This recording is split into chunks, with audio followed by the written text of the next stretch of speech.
ጀምሮ የማቆም ባህሪ ያላችሁ አንድ ነገር እሰራለሁ አድርጓለሁ ብላችሁ አንድ ሳምንት ከሄዳችሁ በኋላ ማቆም፣ አንድ ወር ከሰራችሁ በኋላ የምታቆሙ አይነት ሰው ናችሁ። እንደዛ አይነት ባህሪ ያላችሁ በዚህ ቪዲዮ እንዴት ነው ወጥነትን መለማመድ የምንችለው አብረን የምናይ ይሆናል። እስከ መጨረሻው አብራችሁን ቆዩ። የብዙ ሰዎች ችግር ነው ወጥነት ወይም በእንግሊዝኛ ኮንሲስተንሲ። አንድ ነገር ጀምሮ እስከ መጨረሻው አለመሄድ፣ እስከ መጨረሻው አለመስራት፣ ከመሃል ማቋረጥ ወይም ኩዊት ማድረግ የብዙ ወጣቶች ባህሪ ነው። በተለያዩ ምክንያቶች ኢሞሽናሊ ኢንተለጀንት ባለመሆን፣ ሳይኮሎጂካሊ ዝግጁ ባለመሆን፣ ማይንድ ሴታቸው የተስተካከለ ባለመሆን፣ ብቻ በተለያዩ ምክንያቶች ነገሮችን ከመጨረስ መሀል ላይ ማቋረጥ ብዙዎቻችን እንደ ባህሪ ያዳበርነው ነው። በዚህ ቪዲዮ እንዴት ከዛ ባህሪ መላቀቅ እንችላለን ሚለውን ነው የምናየው።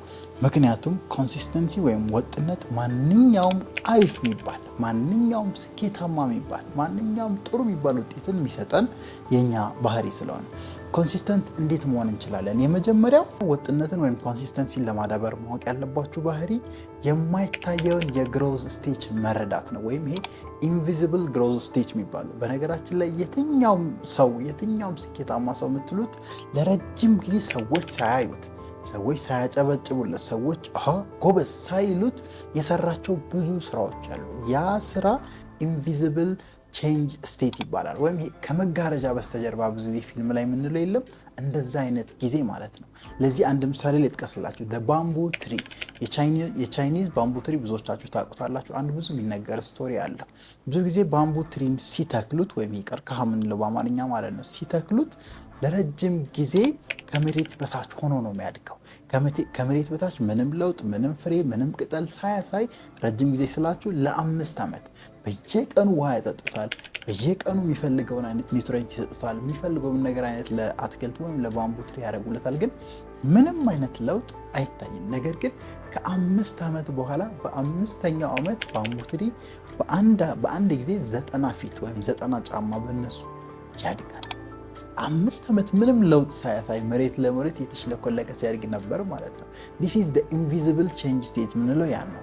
ማይታይ፣ ሰዎች ማይረዱት፣ ሰዎች ማይገነዘቡት፣ ግን ብዙ መሰረት የሚሰራበት እንደ ህንፃ በሉት። ህንፃ ሲሰራ ብዙ ጊዜ ትልቁ ፎቅ ከመወጣቱ በፊት እንዴት ነው ፋውንዴሽን አይደል በደንብ የሚሰራው? እንደዛ ኮንሲስተንሲ ላይም ይሄን መረዳት አለባቸው። የምትፈልጉት ለውጥ፣ የምትፈልጉት ማንኛውም አይነት ስኬት የሚመጣው በሆኑ ኢንቪዚብል በሆኑ ስቴቶች ውስጥ አልፎ ግሮዝ ስቴቶች ውስጥ አልፋችሁን እዛ ቦታ ላይ የምትደርስ ውስጥ እንደ ዩቲዩብ ቻናልም እንደ ሶሻል ሚዲያ ኢንፍሉዌንሰርም እንደ ትልቅ ቢዝነስማንም ራሳችሁን ማድረግና ማደግ ከፈለጋችሁ ይሄን የግሮዝ ስቴት መረዳት አለባችሁ። ስለዚህ የመጀመሪያ ኮንሲስተንሲን የምታዳብሩበት መንገድ ይሄን ኢንቪዚብል ቼንጅ ስቴትን በመረዳት ነው። የለውጥ ሂደት ነው ግን ማይታይበት። እንደ ባምቡ ትሪ ግን መፍጋት ያለ መስራት ያለባችሁ ላባችሁን ጠብ ማድረግ ያለባችሁ ጊዜ አለ።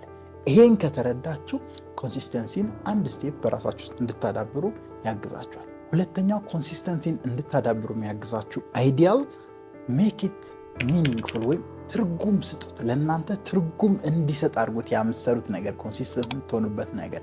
ለምሳሌ በቀላል ምሳሌ እኔን ልንገራችሁ። ዩቲዩብ ቻናሌን እያያችሁ ነው። ብዙ ቪዲዮች የሉም፣ ብዙ ሰዎች የሉም፣ ሪአክሽኖች ምናምን የሉም፣ እንደዛ እንደ ቀሎቹ ምናምን። ግን አም ስቲል ኮንሲስተንት ፎር ዘ ላስት 4 or 5 years እየሰራው ነው። ሁሌ ኮንሲስተንትሊ እየሰራው ነው። ለምን?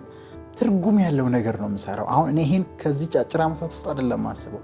የዛሬ 20 ዓመት የሆነ ቪዲዮ የሆነ ሰው ይህን ቪዲዮ አይቶ ውስጡ የሚፈጠረው ስሜት በስትክክል አክሽን ሲወስድ በስትክክል ተግባር ሲሆን ስለ ኮንሲስተንሲ ስማር ብቻ ሚኒንግፉል የሆነ ነገር እየሰራው እንደሆነ አምናለሁ። ስለዚህ እናንተም መጽናት ስትፈልጉ አንድ ነገር ላይ ሚኒንግ ስጡ። ትርጉም ይኖረው፣ ለእናንተ ስሜቱን ይኖረው፣ ፈልጋችሁ እንደምታደርጉ በህይወታችሁ የሆነ ቦታ እንዳለው ያ ነገር ተረዱና አድርጉ። ስለዚህ ሚኒንግፉል ካደረጋችሁ ሞር ኮንሲስተንት የመሆን ባህሪያችሁ ይጨምራል። ተማሪ ከሆናችሁ ስታጠኑ ለማለፍ ብቻ ሳይሆን አድጋችሁ በዛ ትምህርት ውስጥ እንዴት ፕራክቲካሊ ያን ነገር አድርጋችሁ ህይወታችሁን፣ ቤተሰባችሁን፣ ሌሎችን ማሻሻል እንደምትችሉ አስቡ።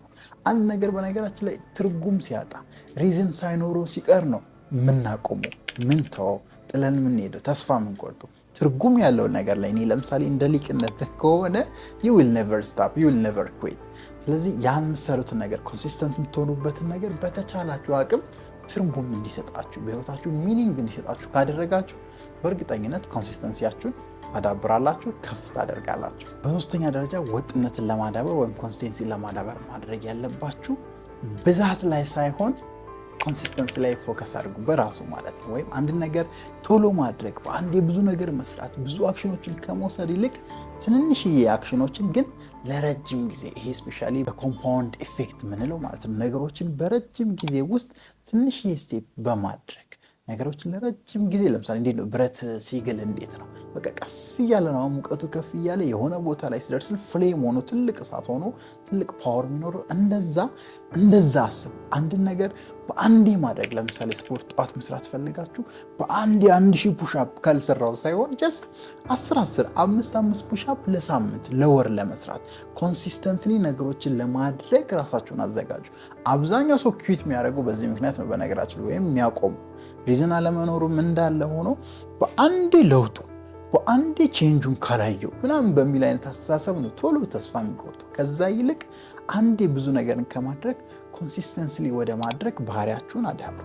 ማንበብን ሊሆን ይችላል፣ ስፖርት መስራትን ሊሆን ይችላል፣ ፋይናንሻሊ ሀብታም መሆንን ይችላል። በአንዴ ካልተገኘ ሳይሆን ኮንሲስተንትሊ እዛ የምደርሱበትን ፕላን፣ ስቴፕ፣ ሲስተም፣ ማይንድ ሴት ኤኒቲንግ ቢውልድ አድርጉ። በዛ ውስጥ ኮንሲስተንሲያችሁ እያደገ ቀስ በቀስ ያን ነገር እየተለማመዳችሁ ባህሪያችሁ፣ ሀቢታችሁ፣ እይታችሁ፣ ፐርሰፕሽናችሁ እንዲሆን ታደርጉታላችሁ። በዛ መንገድ ኮንሲስተንሲን ማዳበርና ማሳደግ ትችላላችሁ። ስለዚህ ሜኪት ኮንሲስተንትሊ የሚሰራ ነገር ሜኪት ሚኒንግፉል።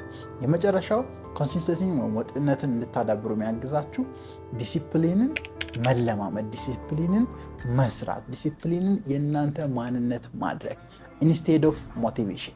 አብዛኛው ሰው እንደምናውቀው የሞቲቬሽን ፈን ነው ወይም የመነሳሳት የመነቃቃት አስፈላጊ ባህሪ ነው። በነገራችን ላይ ሞቲቬሽን ግን ረጅም ርቀት አይወስዳችሁ፣ ረጅም ጉዞ አይወስዳችሁ።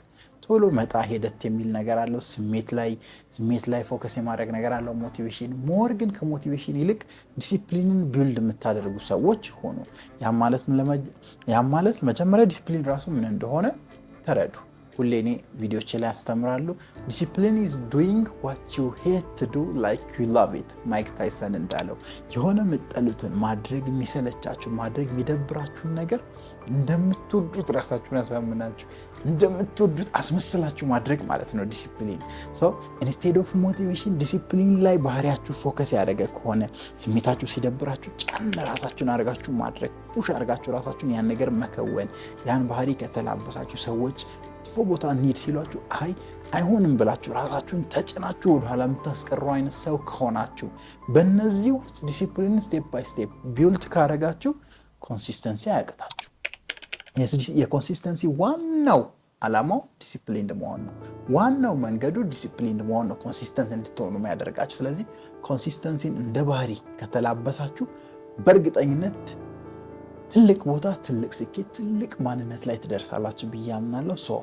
የመጀመሪያው እንዳልኳችሁ የማይታየውን የለውጥ ሂደት ቼንጅ ስቴት ኢንቪዚብል የሆነውን ተረዱት። በእናንተ ብቻ አይደለም ዓለም ላይ ያለ ነው እወቁ። የሆነ የማይታይ መልፋት ያለባችሁ መስራት መዳከር ያለባችሁ የለውጥ ስቴት አለ። ያቺ እንዳለች እወቁ፣ ተረዱ። ሁለተኛ ላይ በዛ ውስጥ ኮንሲስተንት የምትሆኑበት ነገር ትርጉም እንዲኖረው አድርጉ። ትርጉም እንዲሰጣችሁ በህይወታችሁ ሚኒንግ እንዳለው ከፈለጋችሁ በእናታችሁ ከፈለጋችሁ በሆነ በምትወዱት ሰው ትርጉም ሰጥቷችሁ ካደረጋችሁ በእርግጠኝነት ኮንሲስተንሲያችሁ ይዳብራል። ሶስተኛ ላይ በአንዴ አንድን ነገር ከማድረግ ይልቅ በአንዴ ብዙ ነገሮችን ከመስራት ይልቅ በወጥ ለመስራት ፕላን አውት ብሬክ ዳውን አድርጉ የምትሰሯቸውን ነገሮች። አራተኛ ላይ ከሞቲቬሽን ይልቅ ሞር ዲሲፕሊን ላይ አትኩሩ። በእነዚህ 4 መንገዶች በእርግጠኝነት ኮንሲስተንሲያችሁን በሂደት በፕሮሰስ ታዳብራላችሁ ብዬ አምናለሁ። ቢ ኮንሲስተንት፣ ማሰሙ ኮንሲስተንት ሊቅ የሆናችሁ ሰው እንድትሆኑ እመኝላችኋለሁ። በቀጣይ አስተማሪ ቪዲዮ እስክንገናኝ ቻው።